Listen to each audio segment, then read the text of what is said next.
Bismillahirrahmanirrahim. Bismillahirrahmanirrahim. Alhamdulillahil malikil muta'al al-munazzahi anil syuraka'i wal andalah subhanahu wa ta'ala ala kulli hal. Asyhadu an la ilaha illallah wa la syarika lahu syahadatan tuslimul qalba wal lisana basadil amal. Wa asyhadu anna sayyidana wa nabiyyana Muhammadan abduhu wa rasuluhu al-mufaddalu bi kamal. Allahumma shalli wa sallim wa barik ala sayyidina wa habibina wa syafi'ina wa qurrati a'yunina Muhammad wa ala alihi wa ashabihi wa man tabi'ahum bil hudawi wal asal. Amma ba'du. Faqad qala al-mu'allif rahimahullahu ta'ala wa nafa'ana bihi wa bi ulumihi fid dharain amin ila al-qalam. Di antara anugerah dan kenikmatan yang Allah berikan kepada kita, diberikan Allah kita kemampuan bisa hadir di tempat yang mulia ini, sama-sama melaksanakan salah satu kewajiban kita, sholat fardu fardhu secara berjamaah. Kemudian kita memperpanjang i'tikaf kita duduk menunggu waktu isya. Mudah-mudahan saling mengingatkan, mendengarkan ayat-ayat Al-Quran dan hadis-hadis Nabi Sallallahu Alaihi Wasallam. Ini merupakan nikmat yang besar dari Allah Subhanahu Wa Taala. Ada orang yang lebih sehat mungkin dari kita, belum dipilih oleh Allah. Ada mungkin orang yang punya waktu, tidak punya kesibukan, juga belum dipilih oleh Allah. Bahkan mungkin tempat tinggalnya jauh lebih dekat daripada tempat tinggal kita dengan masjid ini, belum juga dipilih Allah Subhanahu. Kita semua ini berkat taufik hidayah, inayah dan kemurahan Allah, kita bisa hadir di tempat ini. Mudah-mudahan ini selalu diberikan Allah kepada kita sampai akhir hayat. Amin. Allahumma amin. Disebutkan dalam hadis, dalam siapa yang duduk setelah dia sholat, kemudian dia menunggu waktu sholat dan waktu datangnya waktu sholat berikutnya, maka duduknya itu dicatat seperti orang yang melaksanakan sholat. Kalau antara sholat fardu maghrib tadi sampai waktu isya nanti itu kurang lebih 45 atau 50 menit lah. Kalau dihitung-hitung bisa 34 sholat yang sunnah.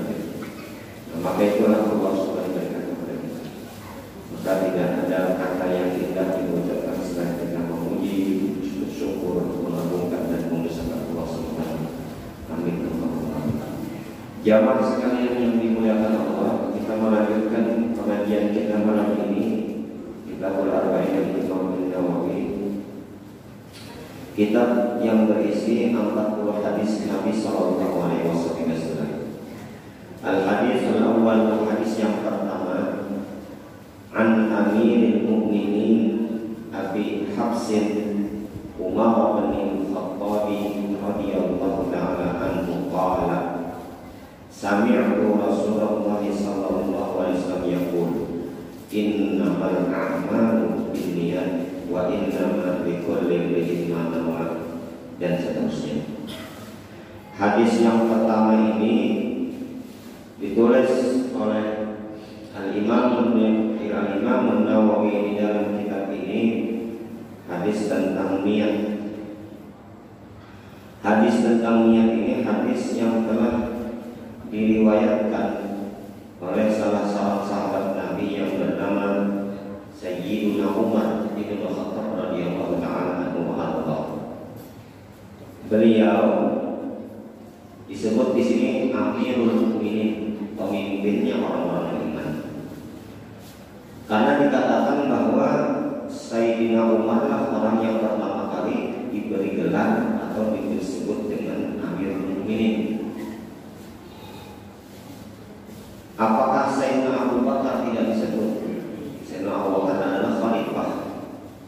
Tidak secara mutlak beliau disebut sebagai Amirul Mukminin.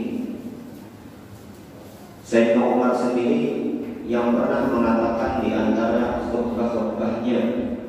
ketika di hadapan para sahabat beliau menyampaikan, antumul mu'minuna wa ana amirukum. Kalian adalah orang-orang beriman dan aku adalah pemimpin orang-orang beriman, amirul mukminin. Nah, kemudian beliau juga disebut Abi Habsin. Habs itu artinya Habs itu artinya apa? Habs itu artinya sejenis harimau, singa. Jadi abahnya singa, abahnya si singa. Sebetulnya apa? Karena keberanian dan keperkasaan Sayyidina Umar. Jadi lambang daripada singa maksudnya keperkasaan dan keberanian Sayyidina Umar.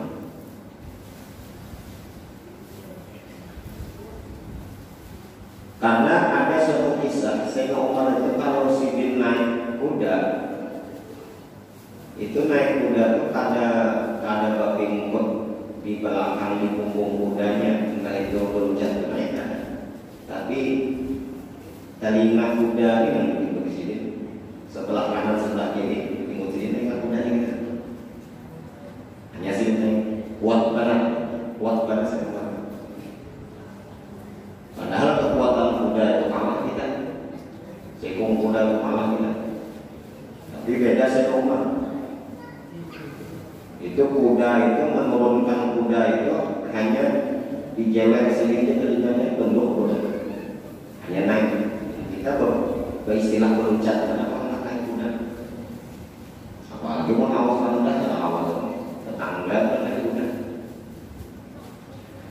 Nah, maka beliau diberi gelar dengan Abu Habsin karena keperkasaan dan kekuatannya. Ada lagi gelar beliau ini Al-Faruq. Al-Faruq itu apa? Orang yang membedakan antara yang hak dan yang batil. Di antara sebab masuk Islamnya Sayyidina Umar ini berkat doa Rasulullah SAW. Jadi Rasulullah pernah mendoakan di antara riwayatnya itu Allahumma a'izzal Islam bi umarain atau Allahumma a'izzal Islam bi ahabbi atau bi, dan memang banyak riwayat redaksi hadisnya. Di antaranya bi umarain, ya Allah kuatkan ini Islam dengan salah satu daripada Umar. Yang pertama Umar bin Hisham yaitu Abu Jahal, Umar bin Khattab yaitu sahabat Nabi SAW. Nah, maka Allah SWT mengijabah salah satunya yaitu Umar bin Khattab yang dipilih. Dahulu sebelum Sayyidina Umar masuk Islam, Nabi dan para sahabat yang sudah masuk Islam itu sembunyi-sembunyi.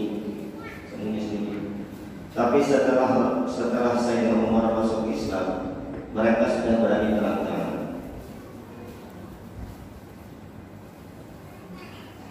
Abu Dzar Al-Ghifari, ketahuan orang-orang Mekah masuk Islam, dipukuli. Salman Al-Farisi masuk Islam sembunyi-sembunyi. Banyak para sahabat dahulu di awal-awal Islam mereka menyembunyikan, karena waktu itu memang orang Islam sangat sedikit. Beda dengan Sayyidina Umar. Sayyidina Umar ketika beliau masuk Islam langsung mengumumkan di hadapan Baitullah, di hadapan orang-orang Quraisy. Nah, hebatnya Sayyidina Umar. Besok Jabir sini umur 27 tahun masuk Islam. 3 hari taduli pada Sayyidina Hamzah. Sayyidina Hamzah itu 3 hari itu Sayyidina Umar.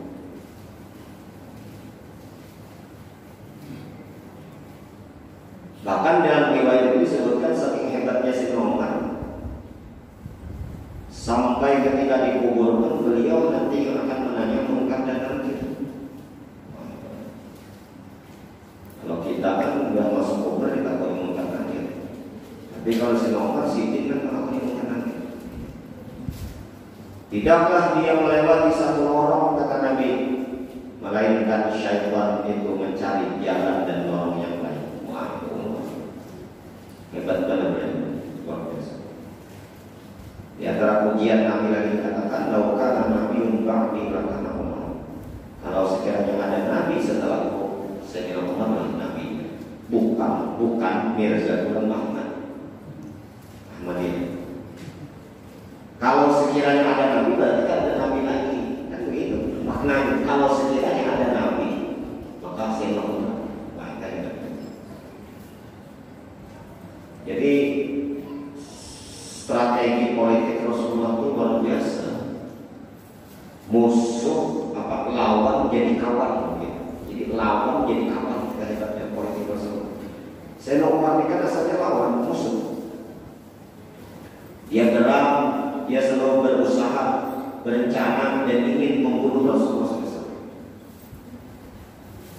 Dia sangat marah kalau ada orang Quraisy yang masuk Islam tanpa ia ketahui saudarinya sendiri yang bernama Fatimah masuk Islam. Tapi setelah dia masuk Islam, singkat cerita setelah dia masuk Islam, jadi keberaniannya itu tidak hilang begitu. Cuma keberanian yang ada pada diri Sayyidina Umar itu dialih fungsikan. Memang dikatakan oleh ulama sifat yang ada pada manusia itu tidak bisa berubah. Jadi kalau ada orang yang memberitakan kepadaku gunung itu kok bisa begini, aku bisa percaya. Tapi kalau ada yang mengatakan kepadaku sifat bulan itu berubah, aku tidak percaya. Karena sifat itu sudah melekat pada diri seseorang. Yang berubah itu fungsinya saja, tujuan daripada sifat itu saja. Misalnya orang itu sifatnya royal, dia suka menghambur-hamburkan, ini nggak bisa berubah sifat itu.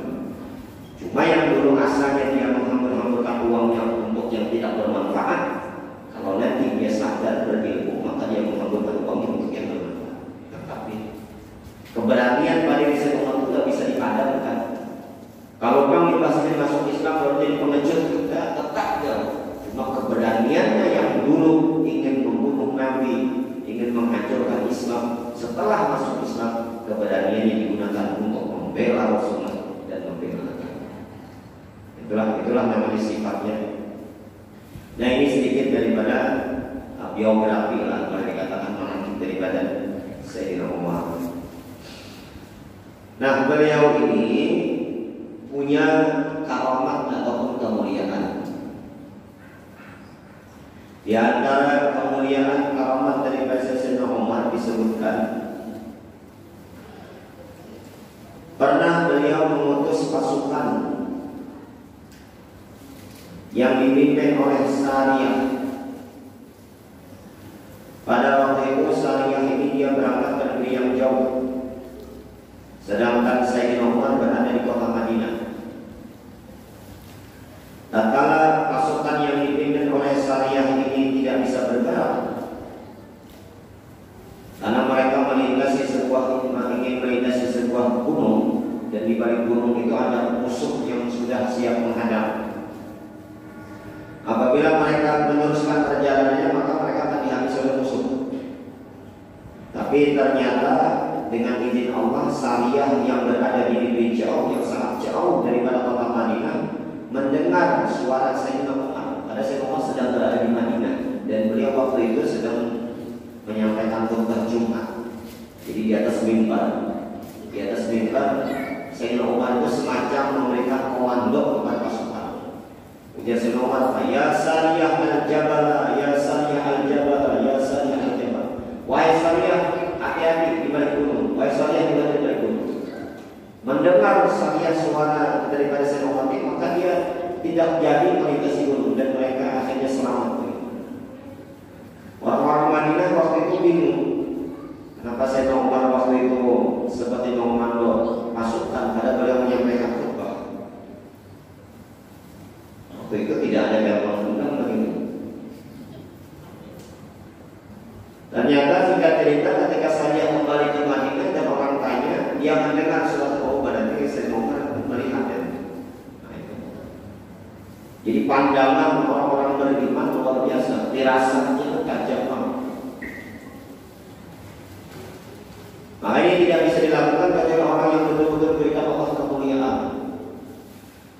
Di antaranya lagi karamat daripada Sayyidina Umar,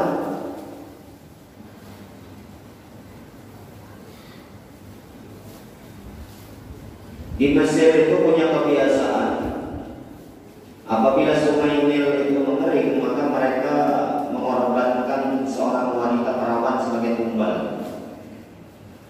Lalu gubernur Mesir waktu itu yang menjabat Sayyidina Amr bin Ibn Al-As tidak bisa memberikan peringatan rakyatnya. Akhirnya dia minta keputusan kepada Umar mengirim surat menceritakan hal yang baru yang terjadi di Mesir. Ini ada di istiadat Mesir kuno begitu. Maka Sayyidina Umar setelah membaca surat itu mengatakan Islam ya'lu wa la yu'la. Islam itu tinggi, tidak bisa ada, tidak ada yang lebih tinggi pada Islam. Adat kita harus mengikuti Islam, jangan Islam mengikuti adat. Maksudnya adat yang bertentangan betulan. Lalu Sayyidina Umar membalas itu surat, tapi balasan yang surat yang ditulis Sayyidina Umar bukan kepada Sayyidina Amr bin Al-As, tapi surat itu ditulis untuk Sungai Nil. Sungai Nil bisa membaca Pak. Kepada Sungai Nil dari hamba Allah yang bernama Umar. Apa isi suratnya? Wahai Sungai Nil, jika engkau mengalir dengan kehendak Allah, maka mengalirlah. Tapi bila engkau mengalir menurut kehendakmu sendiri, terserahmu saja. Sampai itu surat ke tangan gubernur Mesir, perintahnya apa? Lemparkan ini surat ke Sungai Nil. Waktu itu Sungai Nil kering. Setelah dilemparkan, ternyata dengan izin Allah melimpah luas sungai ini sampai waktu itu Mesir banjir. Kehebatan itu saya ngomong. Masih banyak lagi kalau kita kisahkan manaqib karamat daripada Sayyidina Umar luar biasa. Maka kita beruntung kita sering menyebut nama beliau, kita sering mengingatkan daripada kisah-kisah beliau. Mudah-mudahan kita mendapatkan syafaat beliau juga dari dia. Nah ini sedikit sekelumit tentang manaqib daripada Sayyidina Umar yang meriwayatkan hadis. Apa yang beliau katakan? Ujar Sayyidina Umar, sami'tu Rasulullah sallallahu alaihi wasallam yaqul, aku telah mendengar Rasulullah sallallahu alaihi wasallam telah bersabda, innamal a'malu binniyat wa innamal likulli imri'in ma nawa. Hanya saja sahnya amal itu dengan niat, dan hanya saja tiap-tiap orang mendapatkan apa yang ia niatkan.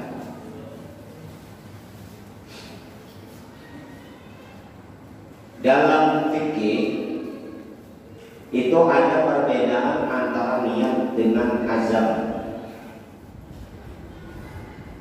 Di dalam kita melaksanakan ibadah, ada yang diwajibkan berniat, ada yang tidak. Kayak mengumandangkan azan, ada berniat-niatan. Istinja, ada berniat-niatan. Tapi kalau kayak melaksanakan sholat, berniat. Ngambil air wudhu, berniat. Puasa, berniat. Mandi, berniat. Haji, umrah, ihram, maksudnya ihram haji, ihram umrah, berniat. Nah, niat-niat di dalam ibadah-ibadah tadi ada yang berbarengan dengan pekerjaannya, ada yang tidak berbarengan dengan pekerjaannya. Para ulama fikih menjelaskan seperti niat kita sembahyang, wudhu dan mandi, ini niatnya wajib berbarengan. Qasdu syai'in muqtarinan dipilih, menyengaja sesuatu dibarengkan dengan pekerjaannya. Misalnya kayak sembahyang, sambil tangan diangkat, mulut lisan kita mengucapkan takbiratul ihram, hati kita menghadirakan baik-baik. Itu namanya niat. Wudu, ketika air wudu mengenai bagian dari wajah kita, lalu kita bermaksud menyengaja di dalam hati kita sengaja mengambil lalu, itulah namanya niat. Begitu juga dengan mandi. Tapi ada dua ibadah yang niatnya kada kala baik-baik, seperti puasa. Puasa kada kala niatnya baik-baik dalam puasanya, Kenapa? Karena puasa kita mulai puasa apabila terbit fajar. Maka niatnya kada boleh begitu baik dengan terbit fajar. Ada sah puasa kita. Maka niat puasa sebelum terbit fajar. Kalau puasa fardu malam wajib niatnya. Puasa sunat boleh aja siang. Boleh aja limbah fajar sampai sebelum zuhur. Boleh. Zakat kada mesti diimai. Ihram haji, ihram umrah kada mesti diimai.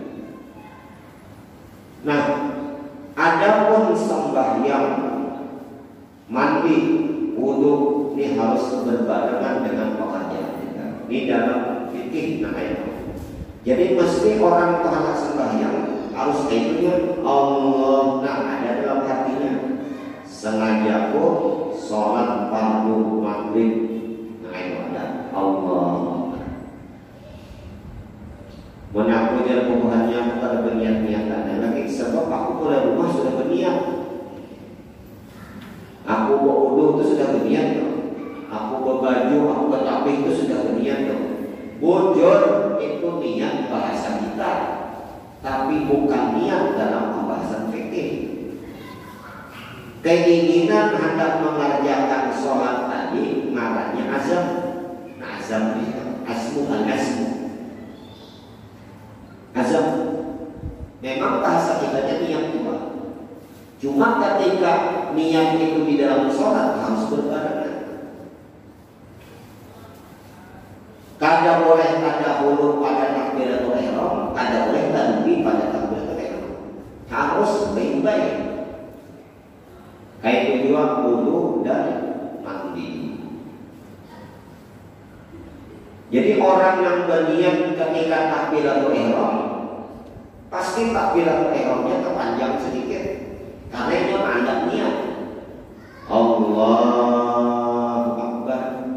Panjang tapi jangan panjang banget. Panjang banget ini hati-hati juga kalau tidak lebihan lafzul jalannya daripada 7 kali 7 harokat. Allahu Akbar. Apa-apa dibuat di dalam niat.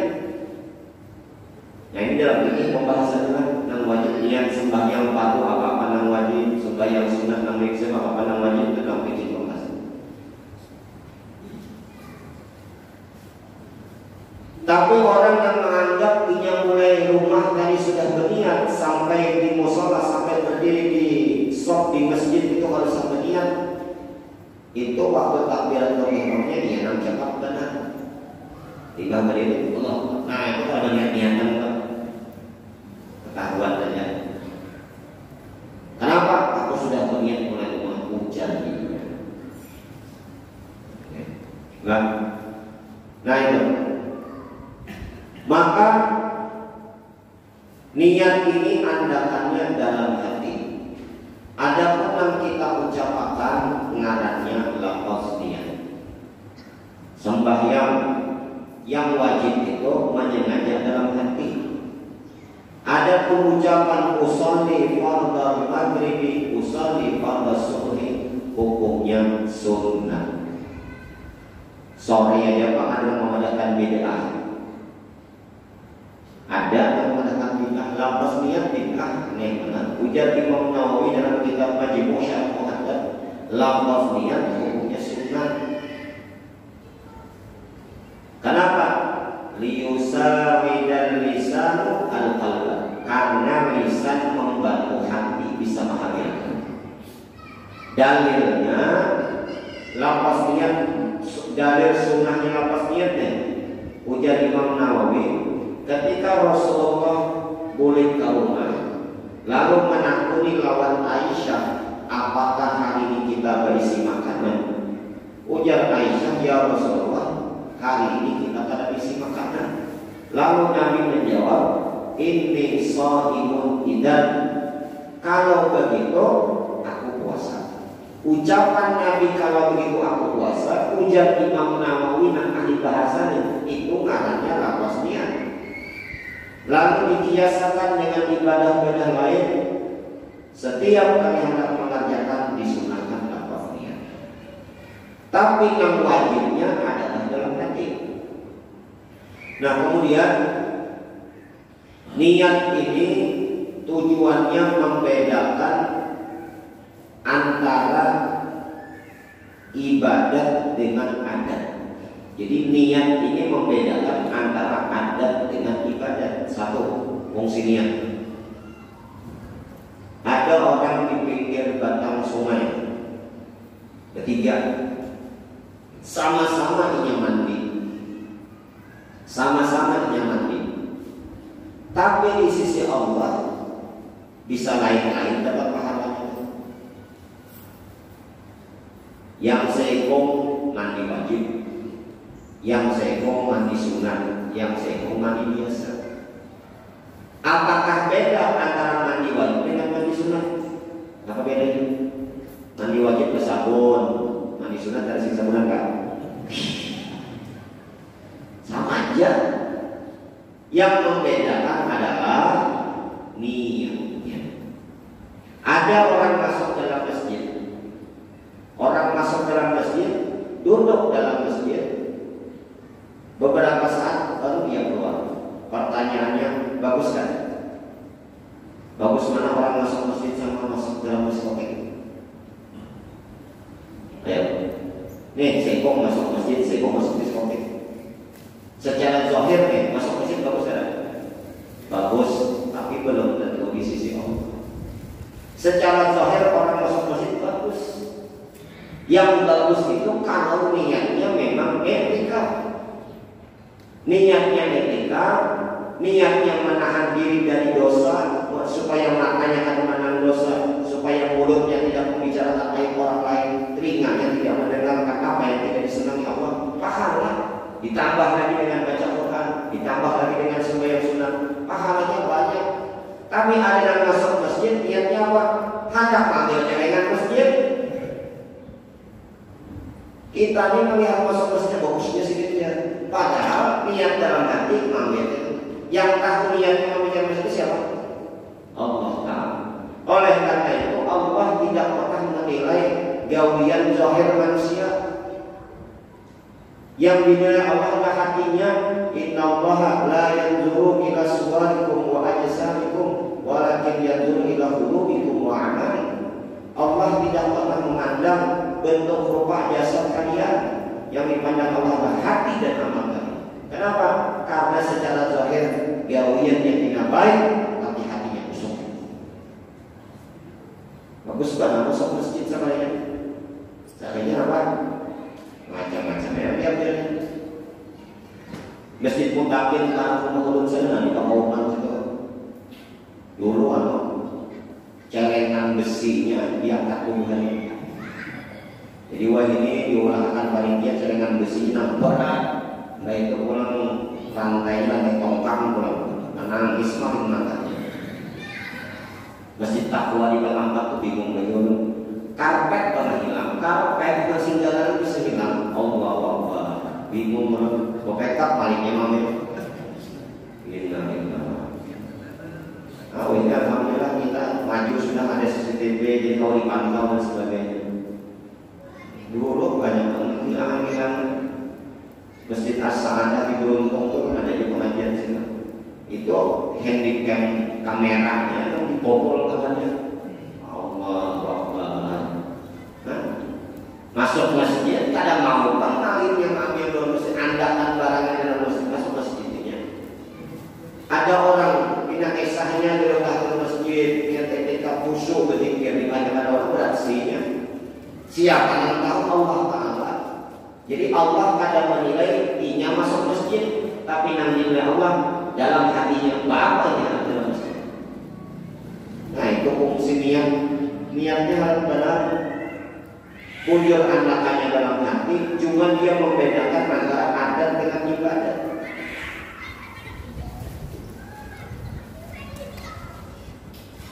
Yang kedua, niat itu membedakan tingkatan-tingkatan adat ibadat. At-tamyizu baina maratibil ibadah. Dia membedakan antara tingkatan-tingkatan ibadah. Ada orang habis sembahyang fardu maghrib Habis sembahyang waktu maghrib, setelah dia baca wirid, berzikir, doa, lalu ia sembahyang sunat 2 rakaat. Tuntung 2 rakaat, sembahyang lagi 2 rakaat. Tuntung 2 rakaat, sembahyang lagi 2 rakaat. Tuntung 2 rakaat, sembahyang lagi 2 rakaat. Tahu bang ya, sembahyang apa ini? 2 rakaat, 2 rakaat, 2 rakaat, 2 rakaat, sembahyang apa? Udah tahu kita, karena kita kan tahu niatnya.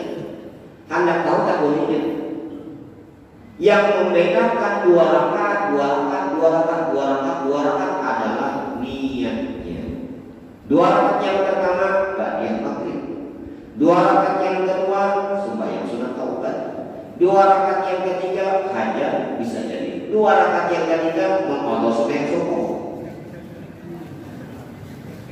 Bisa jadi. Yang membedakan tingkatan ibadat adalah niat. Kalau kita lebarkan lagi dengan niat gawian dunia jadi akhirat, dengan niat dua gawian akhirat jadi dunia. Ilmu dunia berpahala dengan niat, dengan niat ilmu agama bisa untuk dunia. Itu niatnya, yang membedakan itu niatnya. Makanya oleh karena itu jemaah sekalian yang dimuliakan Allah Subhanahu wa taala, apapun yang Allah berikan lawan kita diniatakan semuanya untuk mendekatkan diri kepada Allah Subhanahu wa taala. Imam Al-Ghazali mengatakan di dalam kitab Hidayatul Hidayah di awal-awal tentang niat menuntut ilmu. Tugas seorang guru mengajar agar membimbing muridnya membujurkan niatnya dalam ilmu, supaya ilmu yang dia cari, ilmu yang dia tuntut sama-sama mengharapkan ridha Allah Subhanahu wa taala. Ilmu akhirat, ilmu agama diingatkan. Karena bila si muridnya sudah pasrah niat dan gurunya tidak menyatakan, maka seakan-akan gurunya membimbingnya kepada jalan kesesatan. Ada orang diberikan Allah ilmu IT, ahli IT, ilmu IT. Kan dunia, ilmu dunia. Cuma kalau niatnya untuk akhirat, untuk agama sungguh luar biasa.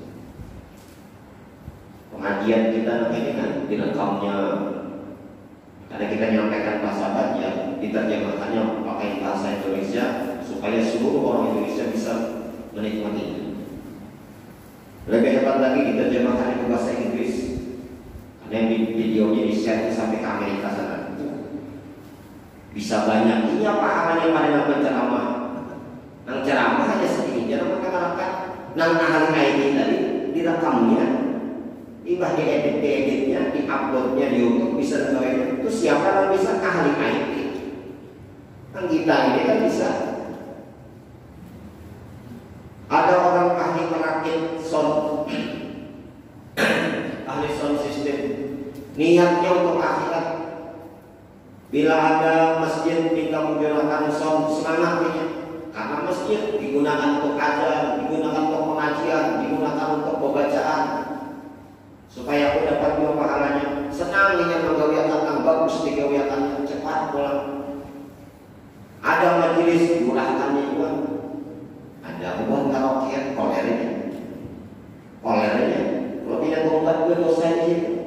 Kenapa? Ilmunya ilmu dunia, tapi niatnya untuk akhirat.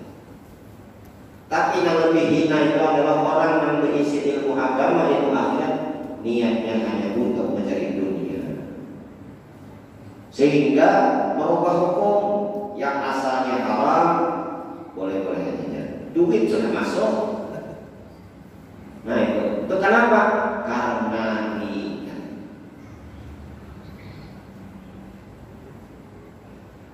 Yang mubah sebetulnya kita tidak dapat pahala. Perkara-perkara yang mubah, yang jaiz, yang boleh, itu kita menggawinya kada dapat pahala, meninggalkannya kada berdosa. Kayak makan, kita makanlah, makan kada dapat pahala, kada makan kada Cuma dengan niat makan dapat pahala. Dengan niat makan dapat pahala. Kalau niat kita makan untuk kuat beribadah, guring kada dapat pahala, kada guring kada dosa. Tapi dengan niat guring dapat pahala. Guring kesongsong supaya nyaman bangun di akhir malam. Minimal mana kawan bangun subuh sembahyangnya sudah jamaah. Guring lebih awal supaya mata akan melihat tentang macam-macam. Ini dapat pahala ini. Sehingga dalam hadis Nabi SAW disebutkan tidurnya orang alim itu lebih ditakuti oleh syaitan daripada 1000 ahli ibadah. Kenapa demikian? Karena orang alim guring niatnya banyak-banyak, niatnya macam-macam. Mungkin kita guring berniaga.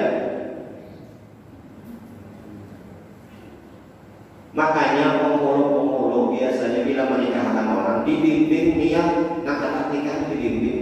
Karena dengan niat itu dia memulai untuk membina rumah tangga. Startnya itu niat itu. Sengaja menikah, menjalankan perintah agama, mengikuti sunnah Rasulullah dan sebagaimana niatnya orang-orang saleh. Amun niat kawin hanya sekedar menyalurkan syahwat bahagialah calonnya. Nah, banyak-banyaklah niat yang baik-baik. Ada seorang ulama besar di kota Hadaman sana, Alan Sidin Habib Sa'ad Al-Idrus. Sidin menulis dalam judul kitabnya An-Niyat. Nah, judul kitabnya An-Niyat ini saja. Cuma Sidin situ melajari kita minum kopi ada niatnya, bawa baju ada niatnya, pakai celana ada niatnya. Seberapa itu bimbingan supaya apa yang kita gawi dapat pahala. Maka barang siapa berniat melakukan kebaikan dan ia tidak memungkinkan untuk mengerjakannya, Allah berikan satu kebaikan. Kalau dengan niatnya dia kerjakan, Allah berikan 10 kebaikan. Barang siapa yang berniat ada baik, kemudian dia tidak mengerjakannya, tidak Allah catat sama sekali. Dan apabila dia mengerjakan niat kejelekan tadi, hanya Allah catat 1 saja. Nah, inilah potongan pertama, penggalan pertama hadis, riwayat hadis yang pertama dari Kitabul Arba'in, yaitu tentang niat. Nah, ini mudah-mudahan bermanfaat. Mudah-mudahan Allah Subhanahu wa taala selalu membimbing kita agar kita selalu meniatkan yang baik-baik. Nah, sehingga dikatakan walaupun orang itu fakir tapi dia berniat yang baik-baik sampai anak meninggal tetap berniat yang baik-baik. Jadi jangan pian sudah anak meninggal apa berniat, karena walaupun aku sudah meninggal, kalau niatku bujur, nanti di akhirat Allah akan memberikan pahala sebagaimana yang aku niatkan. Niat orang beriman lebih baik daripada amalnya. Wallahu a'lam. Mudah-mudahan bermanfaat. Mudah-mudahan Allah Ta'ala selalu membimbing kita agar kita selalu menyertakan niat yang baik-baik. Apa yang kita miliki, tempat tinggal yang kita miliki, niatkan untuk yang baik. Kendaraan apa yang kita miliki, semuanya niatkan yang baik-baik sehingga selalu dicatat dalam kebaikan-kebaikan. Amin. Silakan kalau ada yang mau bertanya, belum menjawab pertanyaan pertanyaan yang masuk melalui pertanyaan masuk di ruang redaksi kami. Yang pertama, Assalamualaikum, mau bertanya. Satu, ada tradisi di kampung orang berkorban kada boleh makan dagingnya karena di akhirat sapinya rongkang. Sementara di Banjar orang berkorban dapat dagingnya kayak pada guru jamaah Masjid An-Nur. Nah, ini jadi daging korban dan daging akikah ini yang berkorban ataupun yang berakikah boleh aja memakan dagingnya asal dimasak dulu lah. Masakin untuk nyaman boleh aja. Nah, berapa banyak yang memakannya? Sebanyak-banyaknya boleh. Sebetulnya ini misalnya ini berkorban seekor kambing.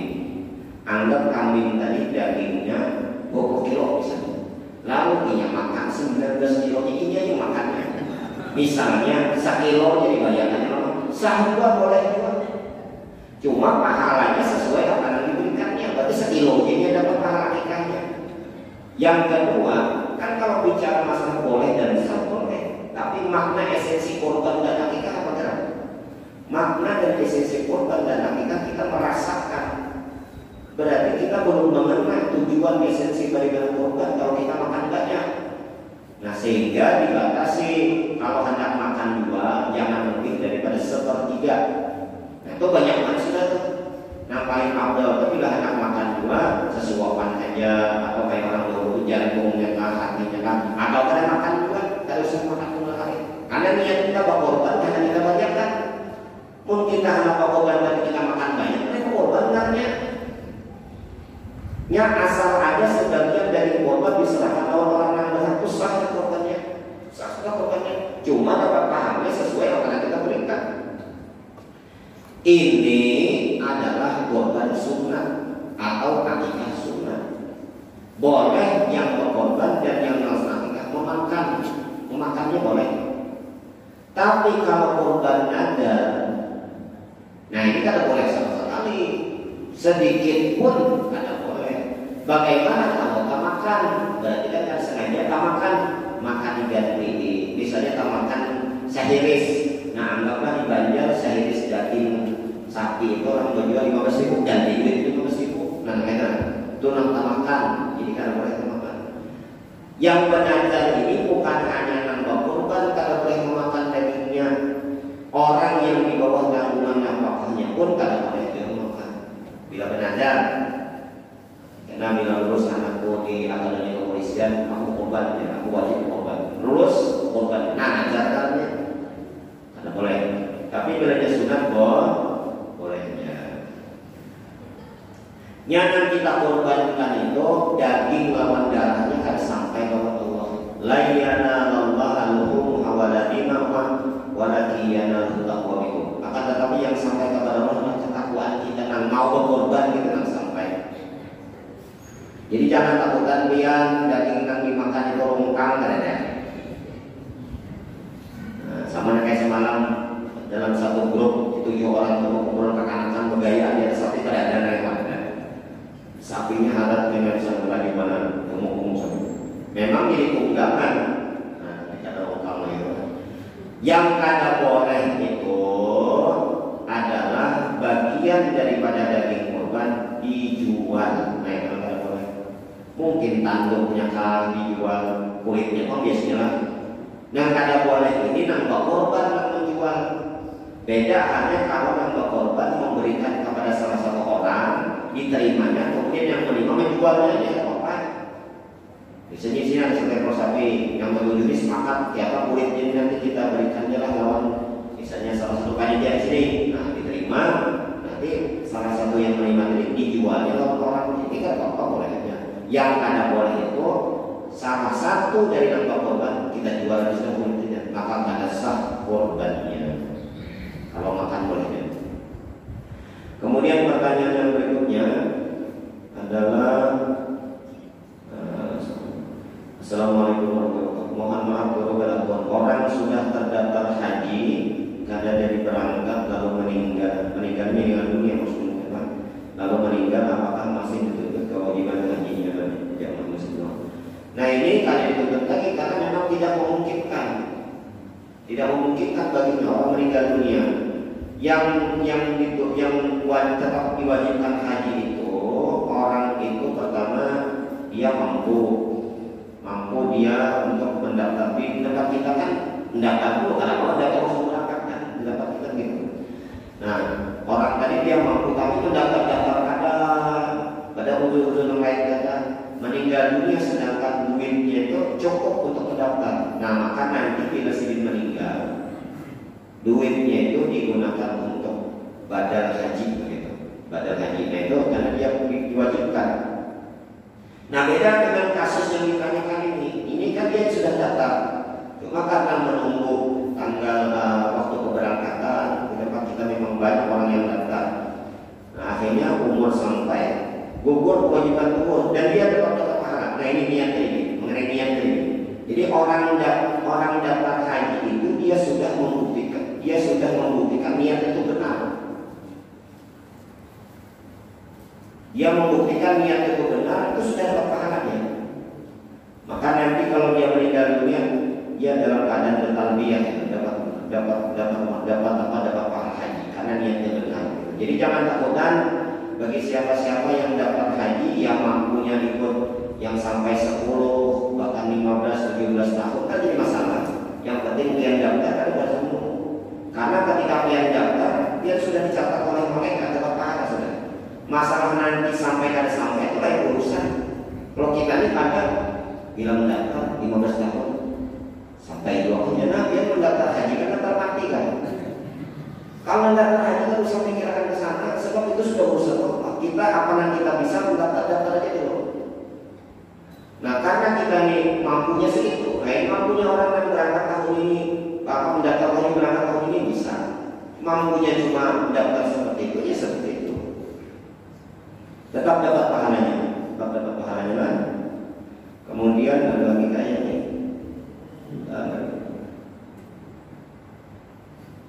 Bagaimana hukumnya sholat di kediaman orang non-muslim? Hukum sholat di kediaman orang non-muslim sah asal di tempat sholatnya itu suci daripada najis yang tidak dimaafkan. Adapun mungkin di hadapannya ada gambar yang tidak sesuai lah. Ini hukumnya maksud saya, kita sembahyang di hadapan gambar kan bukan menyembah gambar, kan beda. Orang sembahyang di hadapan Baitullah menyembah Baitullah, bukan. Orang sembahyang di hadapan kuburan jangan ibadahkan yang kuburan. Banyak orang yang melihat sejalan tak boleh ya supaya di tengah kuburan. Ulama hanya menyatakan hukumnya makruh saja. Memang kalau bisa cari ruangannya yang tidak ada gambar atau buat atribut agamanya lah begitu. Cuma kan ada lagi misalnya ruangan di sana sah hukumnya dengan kita jangan melihat waktu kita sembahyangnya. Kemudian asal tempat kita berdiri sholat itu suci dari najis yang tidak dimaafkan, boleh saja. Kemudian yang kedua, sah atau tidak sholatnya orang yang badannya penuh dengan tato. Jamaah sekalian Allah, tato ini dalam perkembangannya tato ini ada dua. Cara pembikinannya tato ini ada dua. Cara pembikinan yang pertama itu dengan menusuk-nusukkan jarum. Jadi menusukkan jarum sehingga luka, kemudian lubang-lubang jarum itu dikasih semacam apa itu? Ada cairannya lah. Lukanya itu dia menyatu dengan cairan tadi dan meninggalkan bekas sehingga membentuk gambar. Nah ini cara tato yang pertama. Cara tato yang kedua semacam stiker, kayak stiker kekanakan di ciki-cikian. Nah antara cara pembikinan tato yang pertama dengan kedua, cara yang pertama wudu dan mandinya sah, yang ditusuk-tusuk. Kenapa? Karena tidak menghalangi air. Tidak menghalangi air itu, tidak menghalangi air mandi saja. Kalau berkaitan dengan wudu dan mandi lah pertanyaannya. Sedangkan sedangkan pembikinan tato yang kedua seperti stiker itu tidak sah. Kenapa? Karena dia menutupi kulit. Tapi keduanya tidak dibenarkan dalam agama. Yang membikinnya, yang minta bikinkan itu dilaknat oleh Allah dan Rasulnya. Kita yang belum punya tato jangan bertato. Yang sudah bertato jangan juga dikucilkan, dihina, direndahkan. Bisa jadi sidin bertato dulu karena tahu hukumnya. Bisa jadi karena tahu hukumnya. Maka memang tato yang dibikin dengan ditusukkan jarum sehingga darahnya menempel tadi, menyatu dengan jantung, itu hukumnya najis. Tapi itu najis yang dimaafkan. Bagaimana? Apakah wajib dibuang atau tidak? Para ulama menjelaskan, apabila setelah dibuang orangnya itu ada garing yang membolehkan ini bertayamum, harus dibuang. Tapi bila dibuang ada garingnya, maka wajib dibuang. membuangnya nyaman aja, pakai setrika. Jadi kaidahnya bila membuangnya itu cadar menyebabkannya garing-garing boleh bertayamum, tak usah. Jadi najisnya itu bukan jadi dimakan najisnya. Jadi ulun salut bila ada orang sembahyang betapa salut banget. Ini kalau betapa masih sembahyang mana? Salut ulun. Ya, jadi kita belajar rasa baik mungkin sedikit sudah taubat, sedikit dulu ada tahun, gitu kan. Jadi kita tahu hukumnya. Oke. Nah bisa jadi di masjid atau di musola itu, yang bisa ada. Jadi imam lalu terpaksa tato ini, nah bisa juga. Jadi banyak kemungkinan yang jelas kita jangan langsung menyerahkan nama sebenarnya. Ada lagi pertanyaan. 3. Apakah benar sholat zuhur pada wanita pada hari Jumat dikerjakan menunggu sampai pria selesai Jumatan? Ini kada jujur. Yang disyaratkan orang sembahyang zuhur pada hari Jumat setelah orang tuntung sembahyang Jumat di masjid itu adalah orang yang diwajibkan Jumatan dan inya kada ke masjid sebagai Jumat. Jadi inya ini wajib Jumat, tapi inya ini kada ke masjid sebagai Jumat. Aku hanya zuhur aja. Nah, maka syaratnya sembahyang zuhurnya libah orang tuntung sembahyang Jumat di masjid. Pertanyaan, belum balik pertanyaannya. Bapaknya wajib kada Jumatan? Kada apa. Orang garing pun kada apa. Karena orang garing kada wajib. Kan gugur kewajibannya karena sakit. Ini orangnya musafir kada, sakit kada, uzur-uzur yang menggugurkan wajib Jumat kada. Cumanya kada ke masjid, kada sebagai Jumat apa nak ujur-ujurnya. Nah, maka syaratnya sembahyang zuhurnya setelah selesai orang sholat Jumat. Wallahualam. Yang hadir di sini silakan kalau ada yang mau bertanya.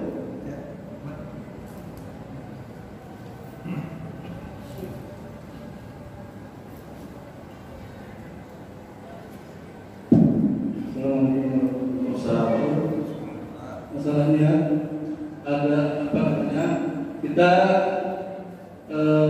membaca Al-Quran dengan niat pahalanya diberikan kepada kedua orang tua kita.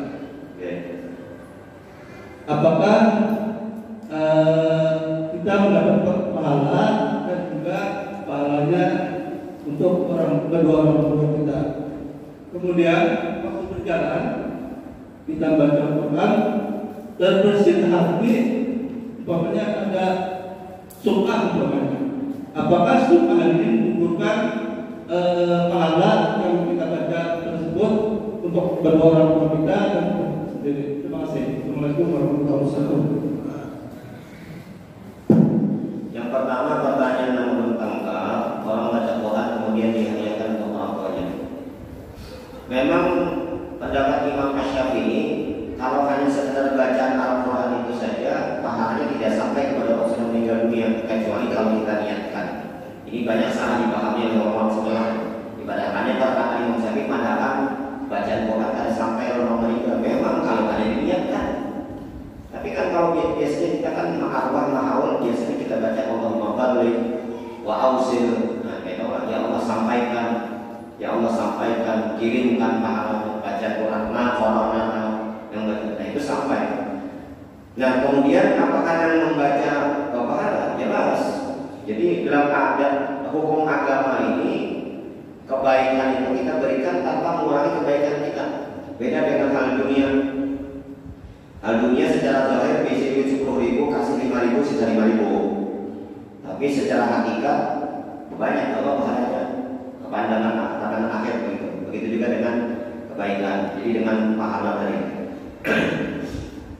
Bahkan bukan hanya baca Al-Quran yang bisa dihadiahkan. Berkorban boleh pahalanya dihadiahkan. Pahalanya boleh dihadiahkan. Ada orang tanya dia ada 10 orang, dia nggak sanggup berkorban satu orang karena satu orang anggaplah 2.500.000 negara sanggupnya. Lalu semua